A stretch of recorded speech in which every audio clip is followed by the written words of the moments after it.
একটা ছোট গ্রামে, নাম ছিল ফাতেমা। সে ছিল এক মাদ্রাসার শিক্ষার্থী।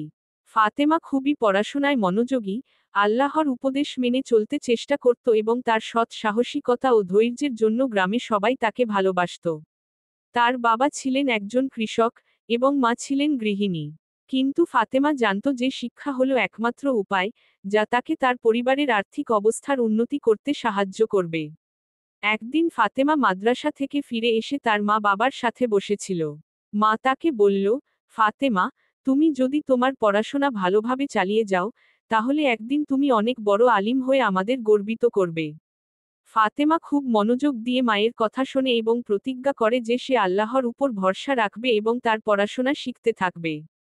কিন্তু একদিন গ্রামের অন্যান্য কিছু মেয়ে, যারা মাদ্রাসায় পড়াশোনা করত না, ফাতেমার কাছে এসে বলল, তুমি তো এত পড়াশোনা করছো, কিন্তু কিভাবে তোমার ভবিষ্যৎ হবে? তোমার তো সোজা ঘর সংসার করতে হবে। ফাতেমা নীরবে তাদের কথা শুনে, তবে সেসব কিছুই তাকে প্রভাবিত করতে পারল না।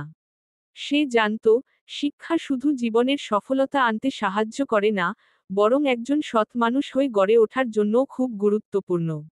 এরপরে ফাতেমা আরও কঠোর পরিশ্রম শুরু করল, বেশি সময় পড়াশোনায় ব্যয় করল এবং কখনো তার লক্ষ্য থেকে বিচ্যুত হয়নি। শিক্ষা থেকে শিক্ষা। ১. অধ্যবসায় ও কঠোর পরিশ্রম। ফাতেমা শেখায় যে, কঠোর পরিশ্রম এবং অধ্যবসায় জীবনে সফলতা আনে। ২. অন্যদের মন্তব্যের প্রতি অবহেলা।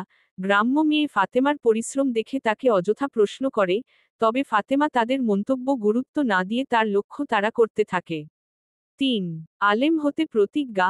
সত্যিকার শিক্ষার উদ্দেশ্য হল আল্লাহর কাছ থেকে ভালো কিছু অর্জন করা, যা সমাজে ইতিবাচক পরিবর্তন আনতে সাহায্য করবে।